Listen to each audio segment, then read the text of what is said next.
Being so amazingly dressed, he also is incredibly kind and the sweetest guy that you could possibly meet. So ladies and gentlemen, get rowdy for Eddie Redmayne.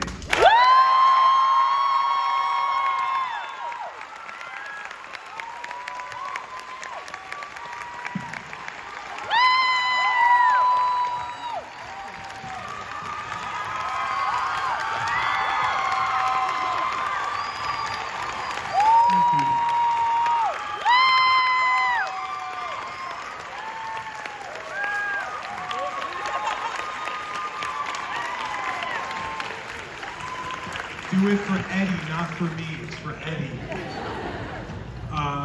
Listen, before we get started, Eddie, I do have to say something. You didn't come here by yourself today, right? No, Clayton.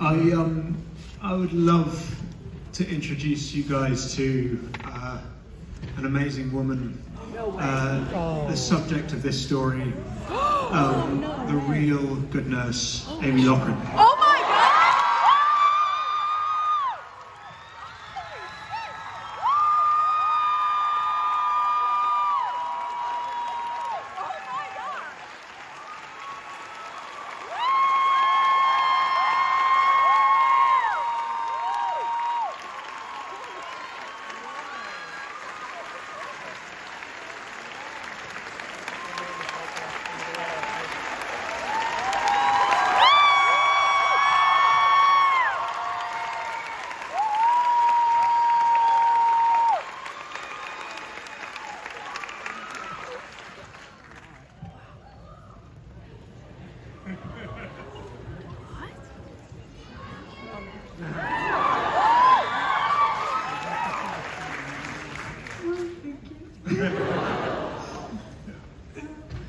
You guys rock. It is important for me to ask. That's the only surprise, right? Like no one else is coming. I just want to make sure. Got it. Congratulations, Mr. Eddie Redmayne. It's such a surprising, visceral, committed performance that we haven't seen from you before in terms of something so dark. You're, like I said, I wasn't lying. You're very, very likable. I didn't like you. I really did not. I think you were a bad nurse. So talk about getting into this character, Charles Cullen, and acting like a Philadelphia fan. Firstly, thank you guys for your generosity. This has been 6 years in the making, and I hope you agree. Amy's story is an extraordinary one, and now that it's coming out into the world, it means a huge amount, and your reaction means a huge amount. I didn't know anything about this story until I read Christy Wilson-Cairns' script, and what unfolded was so unexpected. On the one hand, it was this hero's journey about someone who, it's very odd talking about Amy when who managed to accomplish something that the systems failed to do.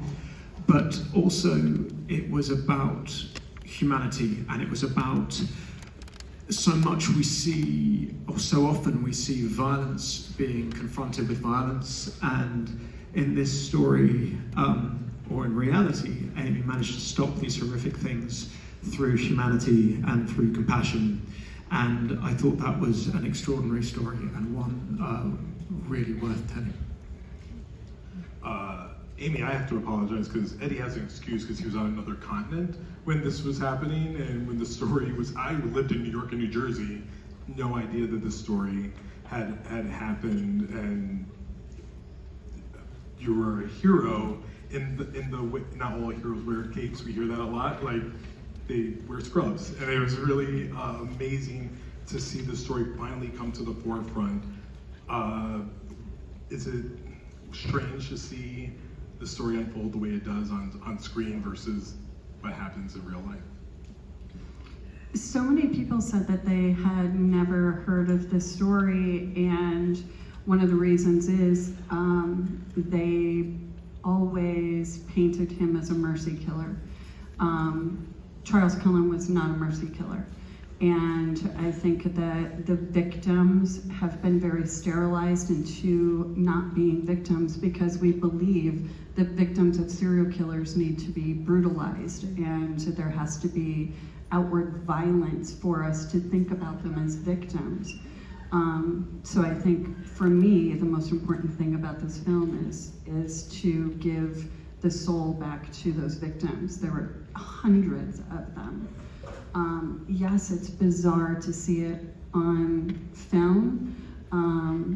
I think one of the most bizarre things, though, is a true testament to Eddie's art, because knowing Eddie in person, and now we've known each other for a couple of years, he's not Charlie Cullen.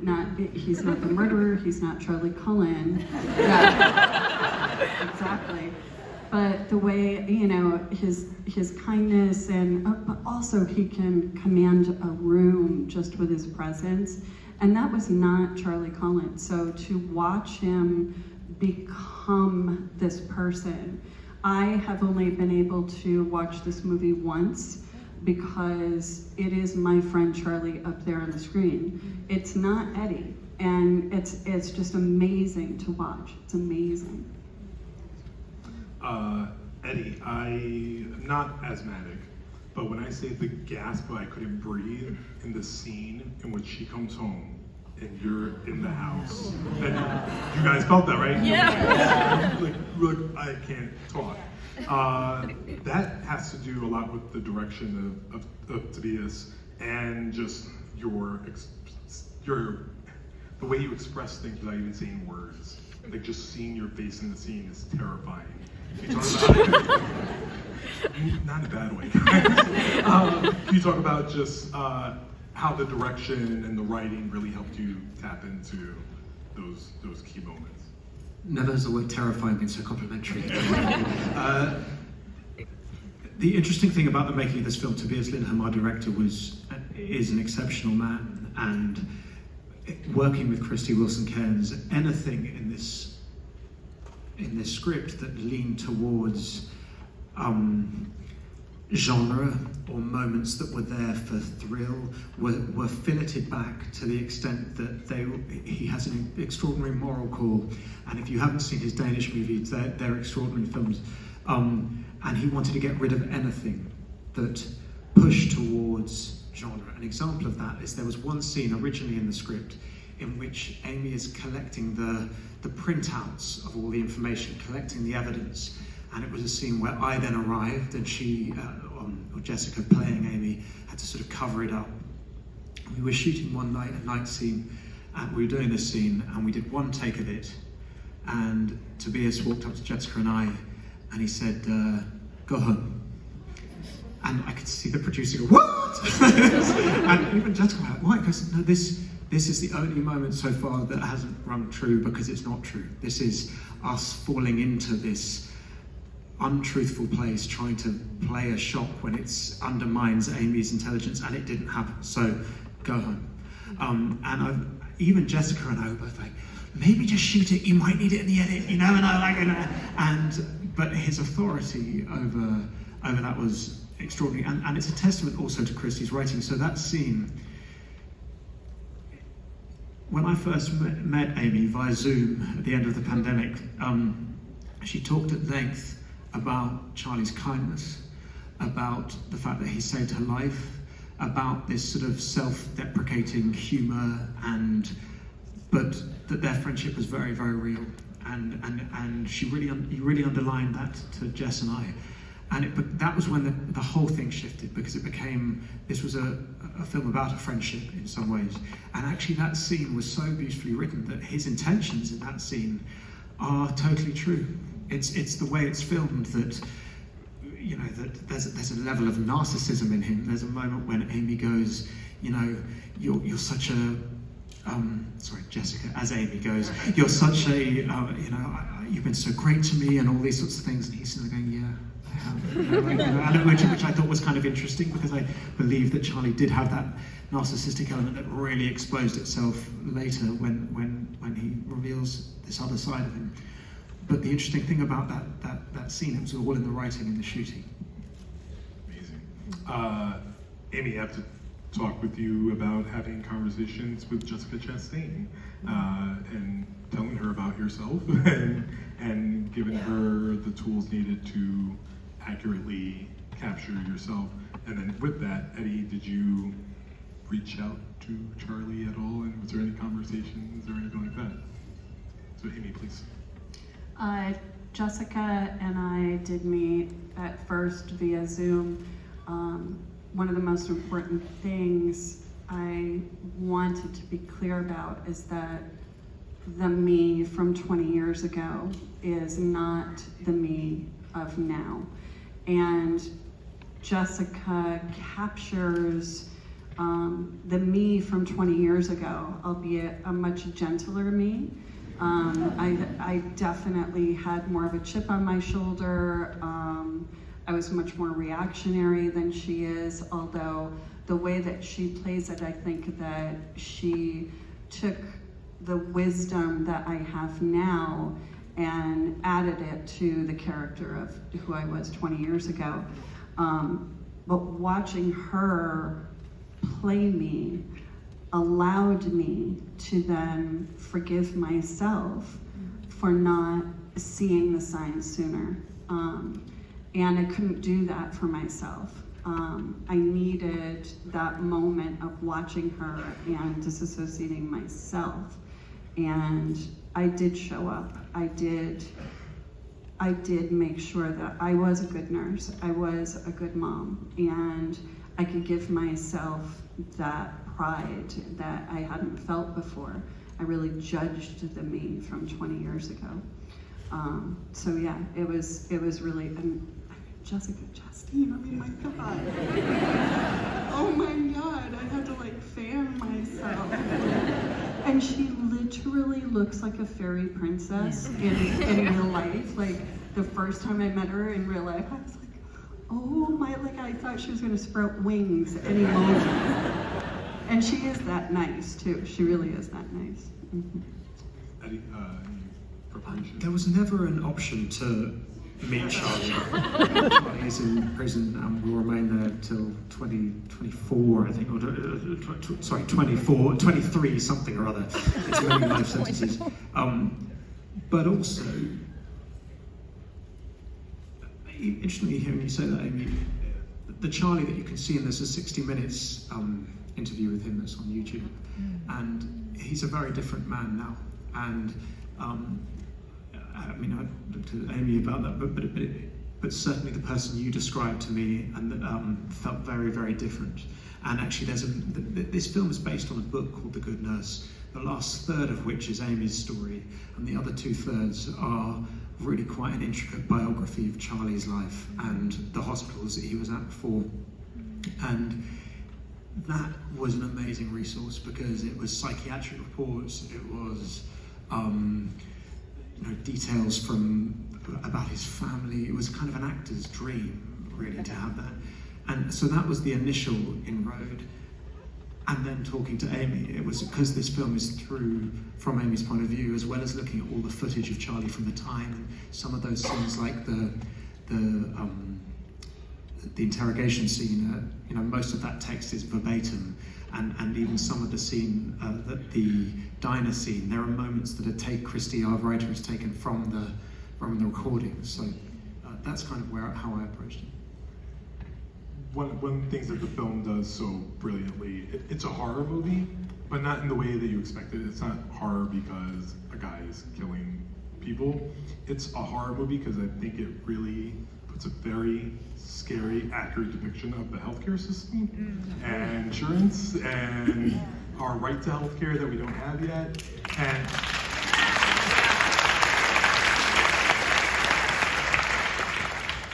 so when that story is underlined underneath your own story and this quest to tell the truth, how did you rectify that how did you get that across through Jessica's performance of telling that desperation of, I need my job, I need to work while I'm ill because I need health insurance? Did you guys talk about that?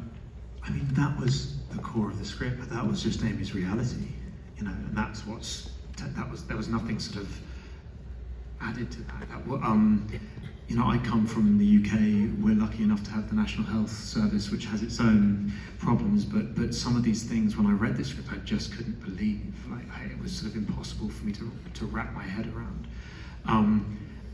And what, you know, systems, Jessica and I went to nurse school but in preparation for this. Can you imagine being a nurse and then Eddie Redmayne walks in and says, I need to watch you guys for a while? The answer is, I'm a fucking useless nurse. In the first take, the first scene, I managed to pin myself with never come to me in a crisis. But part of it was about, like, interestingly, like our first day of nurse school, Jess and I was about the history of nursing and how it stemmed from wards, and it was sort of, you know, the infrastructure of wards and everything stemmed from it. Of course, these places come from good, you know, they're systems born out of good. But what happens is when the systems become so big, convoluted, or for profit, everyone becomes a cog. And the thing that I thought was extraordinary about the truth that is at the core of this story is that it took Amy, who was suffering from a heart condition, was a single mum looking after 2 young kids. I'm going to speak for Jess here, who said that one of the most important things that Amy said to her about in preparation was that when Jessica asked Amy why she was a night nurse, she said, so that my children would think that I was a stay-at-home mum, so she could be around during the days, but where was the time that she was able to kind of look after herself? So it took someone under immense pressure to have faith, and in her, it took that individual to achieve and accomplish what a system was completely failing to do, because we lose our individuality if we don't question and interrogate. So I thought that theme is the film, really. Amy, I think everyone kind of wants to know, and I know we see the title card at the end, you're still a good nurse, but what are you doing today? And do you get questions, or do people recognize you? What's your experience nowadays? Well, I was in the airport today and the People magazine came out, and there I am in the spread of People magazine, so it felt kind of cool, but no, nobody really notices. Nobody knows who I am. If I stand before today. Yeah, I actually was introduced once as the real Jessica during one of our kind of, yeah. I retired about a year and a half ago, and Charles Graber, the brilliant investigative reporter who found me, I was only known as CI in all of the paperwork until he found me. And I am now working on a special project with him.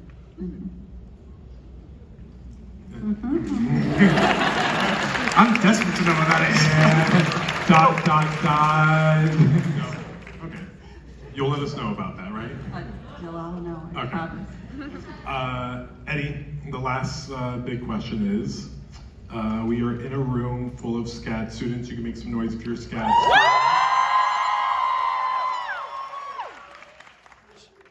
Nobody. We're in a room full of SCAD students, and they're looking over at you. Some because they're in love with you, but Yes. and the other is because you're really effing talented, and you have built an amazing career. You also sing like an angel. I will always hold that. Like, I remember hearing him in Labor as a Robin. I was like, wait a minute, stop. Hear me out. Like, you're too talented. But what advice do you have for these dreamers, these artists of today that are looking to make the plunge to one day sit on this stage next to Clayton Davis, even Amy? Also, we're all sitting here and they want to sit here and talk about their latest film and their project and do what they always wanted to do. What's your piece of advice for them? Well, firstly, as I said at the beginning, I had an amazing day today and got to meet many of the performing arts students, and I can't tell you how invigorating it was. It was like genuinely really inspiring to me, because one of the things is you don't feel like when you enter this world of acting, you don't feel like you ever have anything tangible, like any sort of talent or process or that's something that you can really hold on to. But hearing the questions that were asked today and really interrogating those, for me, was enlightening. The thing that I would say, which is kind of what I said at the Q&A earlier, is don't be safe. Don't choose the safe option. Push yourself to the extremes. Like, particularly at this stage, like for university, college for me was about playing parts that you'll never get cast as. Like parts that are so beyond because the second you're in the real world, you'll be cast to type and the way you look and the way you sound, and actually just, so suddenly what can happen then is when you're in the real world and auditioning for things, your parameters become small and you just sort of stick, and so the fear then of risking something becomes more extreme. So I would say keep dreaming, because God, it's an extraordinary thing to be a storyteller. You get to meet people like Amy and you get to tell stories that I think are as important as this one, but never play it safe.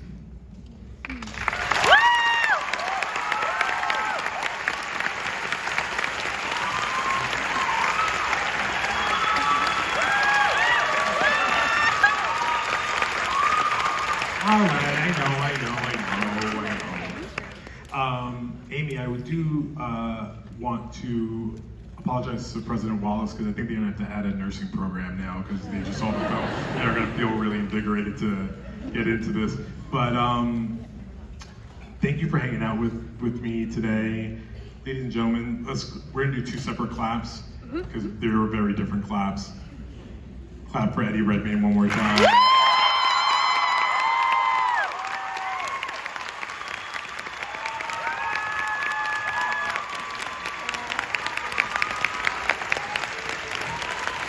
And please lose your mind for our wonderful Amy that came out here.